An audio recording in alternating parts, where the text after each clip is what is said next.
So, performing bed bath, yung topic ko. So, ano yung bed bath? So, bed bath is to give a patient, give a bath to a patient who is in bed. And then, ano yung purpose natin for bed bath? So, as specified, to prevent bacteria from spreading, clean the patient's body, observe skin condition and objectives of the symptom. So to clarify further, yung letter C natin is kung meron tayong mga redness, soreness, or mga bed sores or pains na nararamdaman yung patient during the bed bath. So yun yung time para sa CNA to assess the patient's body and record and report to the nurse. And then improve general muscular tone and joints to make client comfortable and induce sleep and to stimulate blood circulation. Kasi yung pag-stroke natin ng patient habang niwawash natin siya, it helps them to stimulate yung kanilang circulation sa katawan. So ano yung mga general conditions or maybe mga bagay-bagay na kailangan natin isipin bago performing a bed bath? So observe muna natin yung mga precautions natin kasi meron tayong iba't ibang types ng patient. May mga bedridden na patients, merong mga highly infected na patients. So wear gloves or PPE depending on the patient's condition. Then check for floor spills and make sure the equipment is ready. So for the sake of the presentation, naka-ready na po yung equipments natin which we will label later. And then yung floor spills to prevent any mechanical injuries during the procedure. And then assess and control the bath water temperature, especially for patients with reduced sensation. So especially with patients with diabetes or neurological problems, kailangan yung temperature ng water natin is akma doon sa kanilang diagnosis. So between 105 to 115 Fahrenheit. And then avoid hot and excessive cold water as specified earlier. Tapos do not soak the patient's feet for patients with diabetes or peripheral vascular diseases. So as informed earlier, iwasan natin na ibabad yung feet ng ng patient natin kasi nakaka-apekto yun dun sa mga neurological na nerves nila. So pwede itong for diabetic persons, baka mamaya maging cause pa ito ng lesions or injuries para sa kanila later on. So, following the package instructions when warming a disposable bath in a bag product, avoid injuring the eye, ask the patient if they're wearing contact lenses. And then during the bath, assess the signs of burn, redness. So, ito yung sinabi natin kanina na assess natin yung katawan ng patient bago tayo magbigay ng bed bath. So, sores, bed sores, injuries, redness, or pain. If one of the patient's extremities is injured or immobilized, just the affected side first. So before continuing with the bed bath. That's why we have gauze and other first aid kits available sa bed bath natin during the bed bath procedure. So ano yung mga equipments natin? So usually ito yung by the book na requirements pero hindi naman totally kailangan completed siya. It's only based on the patient's condition. So you will know kung ano yung condition ng patient mo and what to bring during at that time. Pero as per the book, you have to have 2 basins, one without soap and then the other one with soap, and then 2 buckets for the clean and hot water and for the waste. So yung bucket natin yung gagamitin for transferring sa basins, and yung jug yung gagamitin natin medium para to transfer the hot water or clean water to the basins. And then mild soap used for cleaning the patients. Then we have the 2 sponge cloth for soap and rinse. So sa procedure natin ng bed bath, always remember to soap, rinse, and dry yung patient natin every other procedure. So mamaya makikita natin sa demonstration kung ano yung ginagawa ng patient, ng CNA. Then 1 face towel for drying the patient and 2 bath towels as well. And then, as I mentioned earlier, kung merong mga injuries si patient natin, kailangan magdala tayo ng mga first aid kit, especially the gauze, para ma-prevent natin agad siya. And then 1 trolley and 1 thermometer, newspaper, and paper bag. So paper bag is for disposing items and for keeping the clean gauze safe from cross-contamination.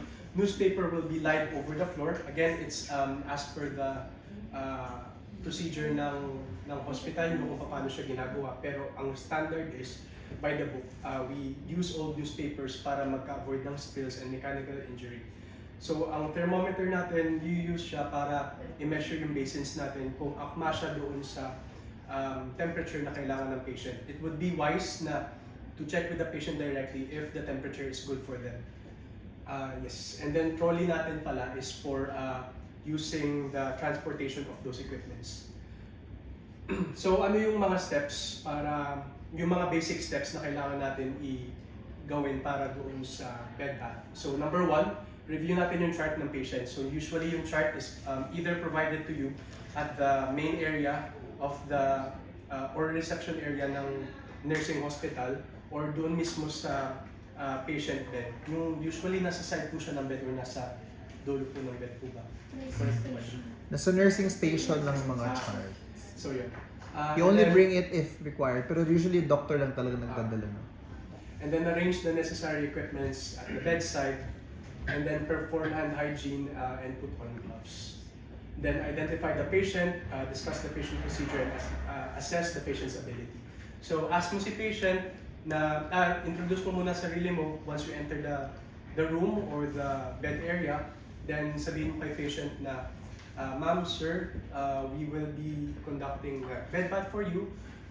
Then alamin mo kung ano yung physical ability ng patient. Kasi later on, if iwawash natin yung backside ni patient or yung buttocks area natin, pwede natin siyang i-ask to hold on the handrails para maka-maintain siya ng side position kung ikaw lang yung magwawash sa kanya. And then close the curtains or door and adjust the temperature for privacy and comfortability ng patient. Offer the patient a bedpan or urinal. So bakit natin ina-ask sila ng bedpan or urinal? Kasi at least doon during the procedure of the bed bath, hindi na ikaw titigil para magpa-urinal, magpalabas para sa kanya or at least clean siya all throughout the procedure natin. So during the procedure, kung mag-ask man siya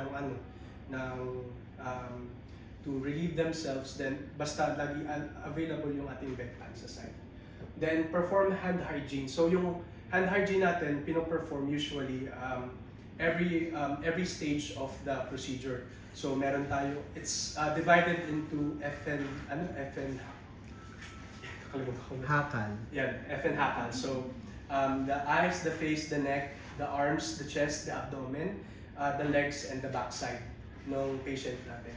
So every stage of the procedure, perform yung ating hand hygiene as needed. So especially when cleaning the private area or the pericare area as well. Adjust the bed to a comfortable working position. Usually, ang standard niya is yung elbow natin. So kung nasa yung elbow mo, dun mo i-raise yung bed. So for the sake of the presentation, sabihin na natin na naka-raise na yung bed later. And then lower the bed rails near you to assist the patient. So always remember to have the handrails raised up whenever you're conducting a bed bath. And when starting a bed bath, lower the bed rails kung saan nasa side ka. Kung nandito ka sa side ng patient, ibababa mo yung bed rails niya para ma-access mo yung patient. Tapos yung patient natin, ilalagay natin sa side natin and always start from the farthest side of the client when performing bed bath. So remove the patient's gown underneath the blanket and raise the handrails to fill the basin sufficiently. So presentation. So now, just to get started. Ano na, next? Present ko ko ba muna. yan? Okay. Okay mo po ba? Ayun. Higa. Sa ilalim nito. Lalim na puting ilaw. Dili na to ba? Ha? Dili na to. Ano yun? Wala na yung nag-down ko, wala nang masanina doon. Ako na sa nila, ito naman gawa na to.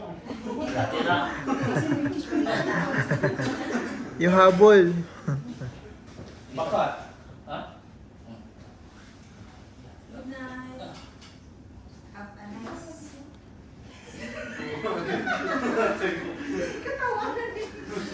Giignan bitaw di ka nga di ka makatulid do. Ha? Yung pamana mo ah. Game. Sino may gloves? Pwede makain.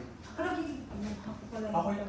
Oo, sige, magsabihan mo na lang na may gloves. So, as for the procedure, review natin yung chart natin, which is you can find it sa nursing station. So, na-assess natin na yung patient natin is with wala namang physical limitation. So, pwede siya mag-participate dun sa ating bed bath procedure. So, again, enter the door and then introduce yourself or the patient area.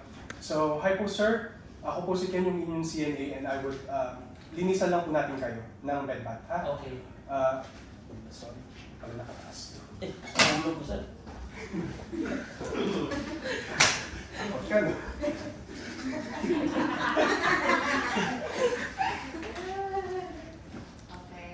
So yun.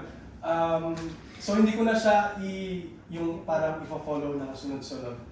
We will just do it as casually, pero nandun pa rin sa steps natin. So first step is iusin natin yung kanyang mga top sheet natin para dun sa ano. Tapos kamustahin natin yung patient natin. How was your day, sir? Are you feeling okay? May mga nararamdaman po ba tayo? Anything? Okay, wala po Yung sa'yo. mga- Itlog. Tulog, sir. Kumusta na po yung lagay natin? Nakatiba, sir.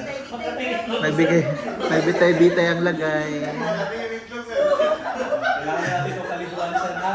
So don't forget all the principles, diba? Wash your hands, mga ganun-ganun, documentation, privacy, body mechanics, at saka yung time and energy. So na-prepare nila lahat for the sake of this procedure. So, then mag-start tayo ng FN Hakal, diba? Pakisulat niyo yung FN Hakal pababa, then follow through sa kanya. And then before natin start yung procedure natin, na imagine natin na naka-gloves tayo, tanggalin natin yung gloves natin and then perform yung hand hygiene natin. So after performing the hand hygiene, put on a new set of gloves and then sabihin na, ibaba natin yung handrails natin as presented earlier. So nalusin na natin yung bedsheet natin and then sasabihin natin sa patient na mag-start na tayo para aware si patient. So sir, ilagay lang natin itong bath towel sa inyo ha, and then we will remove your top sheet para mag-start na tayo ha. Sige po. Ayaw mo siya maliit. Yeah. Igang. Ang tawag natin dyan is bath blanket or dignity blanket or privacy blanket. Privacy blanket. Dignity blanket. Dignity blanket pa ba?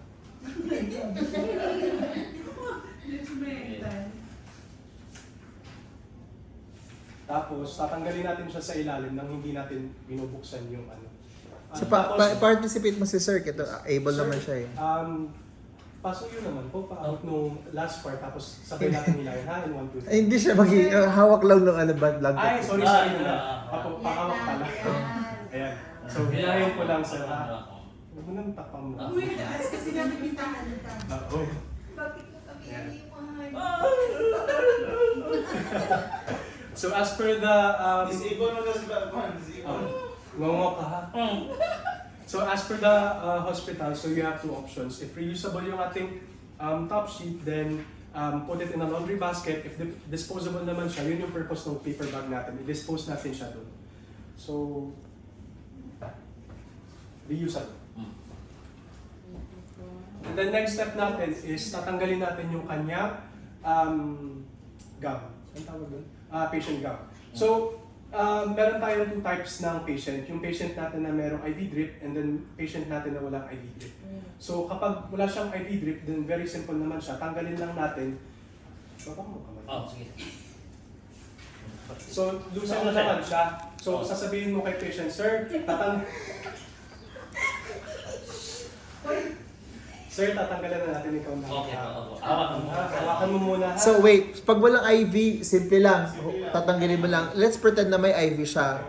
Kapag meron po siyang IV, una tatanggalin muna natin yung part na walang May dito tanggalin.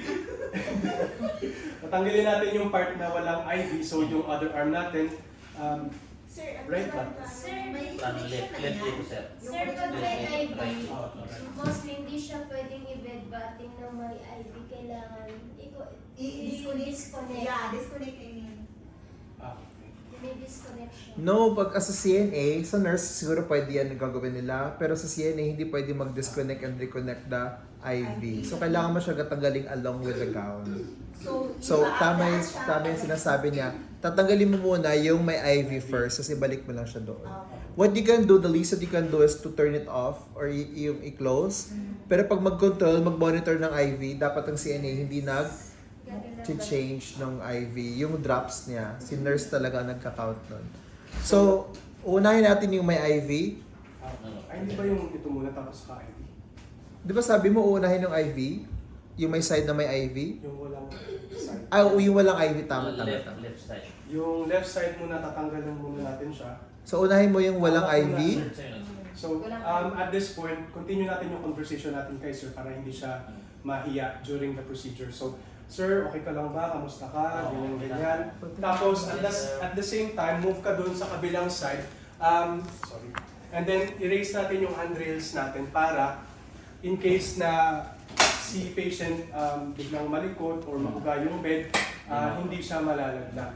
And then, ibaba natin yung handrails naman dun sa kabila for easier access. Tapos, let's pretend na meron siyang IV drip dito. So, tatanggalan natin siya dito and then continue na sabihin kay sir na, sir, i-move naman natin yung hawak ng hand natin sa kabila dun sa natanggal. Okay. So, ito yung IV niya. Tapos, ipasok natin dito palabas ng kanyang. Yan. So pag mag-IV, unahin yung pagtanggal yung walang IV, tapos yung IV. Pag suot naman ng patient's gown, baliktad. Unahan ang arms na may IV, tsaka pa yung walang IV. Tapos isabit ulit natin siya and then raise the handrails again. Pwede wag mong erase for video lang, kasi hindi nakikita. So let's pretend na naka-raise na siya. Tapos babalik tayo dito sa side na to kasi nandito yung ating mga equipments. Tulala lang ni. Tapos, Di okay na sir, ilagay mo na yung kamay mo, relax na. Kanina lang yun, pagtanggal ng top sheet. Ngayon, pwede na siya mag-relax. Tapos yun, yung wait lang, baba ko lang ako nung makikita. Yung pagtatanggalin siya ng sa ilalim, hindi siya yung higat na ganito, yung paikot natin siyang gagawin. Hawakan mo.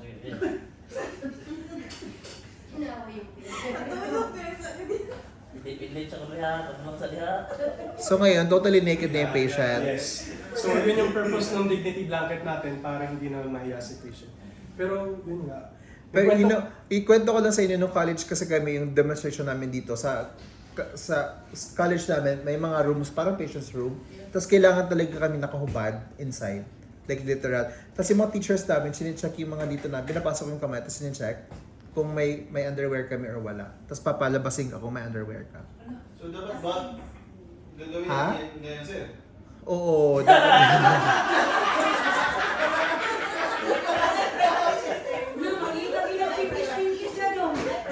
Oo, since yung teacher lang yung naglalakad-lakad, makikita lang niya yung mga bawat kwarto. Pero yung mga kaibigan ko, hindi ko na sila nakita sa kabilang kwarto. Siguro yung kaharap ko lang na kwarto, pero kasi may curtains eh. But anyway, the point there is, during the demonstration namin, talagang totally nakahubad kami. So, which is this case. Okay? So, we're done. Next. Okay. Hubad ka na, unload ka na after.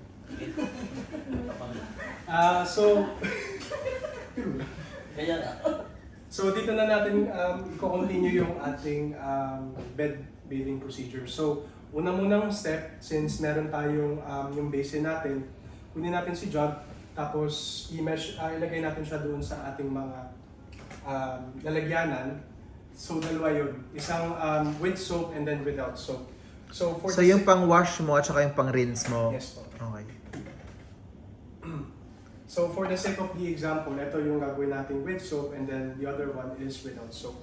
So always remember na kapag magwawash ka ng client with soap, always use a mild cleansing agent. So better check with the hospital kung ano yung usually na standard na ginagamit nila. So ilalagay natin yung water from the jug to here and then apply the other basin with the mild soap. And then prepare na muna natin yung ating mga gloves. Yung ating washcloth. So dalawa yung washcloth natin. Yung washcloth natin na for with soap and then the other one is for drying. So start na muna tayo with the eyes. Move ko ba? Yes po. Tapos panoodin lang natin ito. So now, just to get started, I'm going to take my rinse cloth, because this has no soap on it. And here's just a thought. Something that I like to do is that I have two basins here. I've got a basin with my washcloth with soap.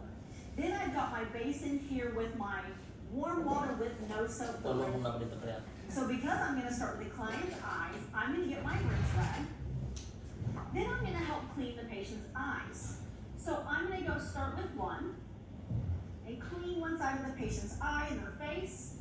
And here's a really important point to note. When you go to the other eye, please make sure you use a clean section of the washcloth. To prevent? Cross-contamination. Correct. Done.